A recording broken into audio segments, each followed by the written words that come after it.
Hi, I'm Kyle Tonaus. I like movies. This is my list of the top 20 movies of 2014. Number 20, Grand Budapest Hotel. It's a movie. Number 19 is Fury. Fury is a slightly better movie. Number 18, John Wick. It's a movie where Keanu Reeves does beautiful choreography to kill people, and I'm all about that. Number 17 is Top 5 with Chris Rock. I like how self-aware it is. I like how it is. Number 16, The Babadook. Alright, it's a well-made horror movie, okay? Coherence is number 15. It's a really interesting plot about divergent realities. Number 14 I chose was Transcendence. It covered a subject matter which I'm really interested in. Number 13, Hunger Games. Mockingjay Part 1. Philip Seymour Hoffman is the best part of this last movie, so it makes me a little concerned of how they're going to really wrap it up, him being gone. Number 12, RoboCop. At the time, I remember kind of really affecting me on a deep level how they handled Murphy's reconciliation with being a machine, where they showed him exactly how much of his flesh is left, and that was like really quite disturbing, and maybe I gave it points for that when I really shouldn't have, because it's just disturbing. Because as far as fun level and entertainment level goes, it doesn't quite, come near what the first one, the original RoboCop, achieved. Number 11, Neighbors. Supposed to cut around that. Neighbors, I feel like, delivered interesting commentary on generation gaps. Thought Zach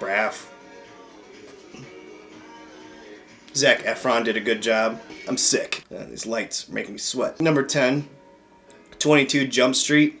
Alright, 22 Jump Street didn't quite live up all the way to the first one. There were some kind of hack jokes in it compared to the first one. It seemed like they weren't trying as hard sometimes. Yeah, it's the best comedy of this year. Unless you count number 9, which is Lego Movie from the same creators. Go figure. I'm not into the whole Lego fad and the whole Lego trend right now. I know it's more for kids anyway, but what they're doing to video games and stuff, and I'm just not into it. But the Lego Movie delivered. It's funny, it's fun. It was surprising to me. Really liked it. Really enjoyed it. Number 8, X-Men: Days of Future Past. Nice little sci-fi twist.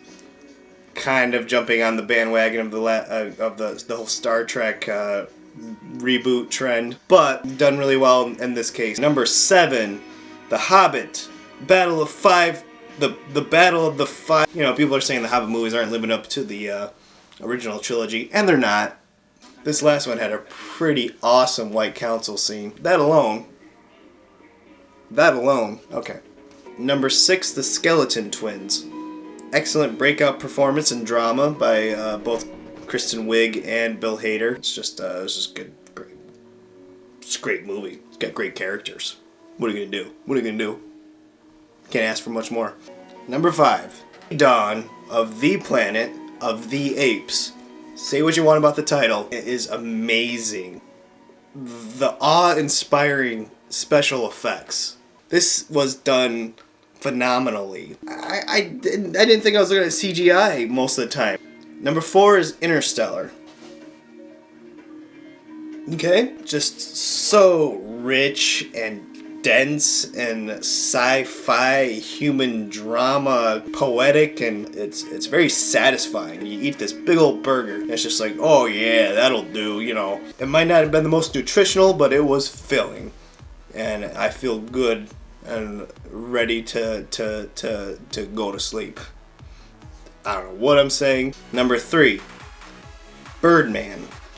Birdman is just great. It lays down some truth about a kind of a niche thing. It's mainly about the entertainment industry, but more broadly about narcissism, self-esteem, and self-respect, and what people do to gain attention.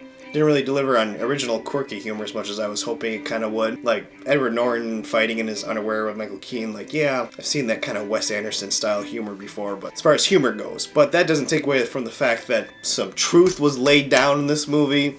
Hardcore by Emma Stone, by Birdman. Not necessarily Keaton's character, but Birdman. Just great stuff. Number 2, Edge of Tomorrow. What? I'd never even heard of that movie. It's a Tom Cruise movie that came out, and it was excellent. It was so good. Just a nice, tight little chunk of entertainment. It was funny. It was imaginative. Had a lot of action. Had a decent romance story. I love Tom Cruise's character in it because he starts out as a sniveling little bitch and, like, you know, grows into a hero in kind of a cheating sort of way. But that's kind of cool, you know. It's kind of shows you what we could all be if we had the right resources to do so. But what movie delivers slightly more than Edge of Tomorrow? That would be number 1, Guardians of the Galaxy. As you all know, this is the best movie that came out this year. Everyone knows this. Guardians of the Galaxy was the best movie of 2014, hands down. It's just concentrated fun shot directly into your bloodstream. It goes right to your brain. And I mean, this movie is the epitome of the reason why people will dedicate 2 hours of their lives being totally unproductive to just stare at a screen and let their mind focus on nothing else but something that doesn't involve them. Do you know how crazy that is to ask from someone? And it's a great action movie, romance movie, sci-fi epic, but it's also got this campy, fun nature that doesn't really take you out of the movie. And they're just like really sweet characters. And just the humor alone, I mean, give me a break. The moment where Peter Quill, the main character, is talking to Rocket Raccoon, they're arguing about a plan, and Rocket Raccoon, to undermine something Peter Quill said, he like delivers a hearty fake laugh. And at first it's just kind of awkward, but then Peter Quill says that's a fake laugh because he's calling him out, and the raccoon tries to tell him that it's a real laugh because it's such a ridiculous idea. That part blew me away. That was like a revolution when something taps into something that just hasn't been done before in a big movie like this. In subtle dialogue, it complements everything else that's going on in the movie so well. It makes it so much more fun. It's the reason why we can continue with a shitty life. And I'm not going to get into all that right now, but that's my list of top 20 movies of 2014. If you don't agree with my list, you can go fuck yourself. You can go fuck yourself.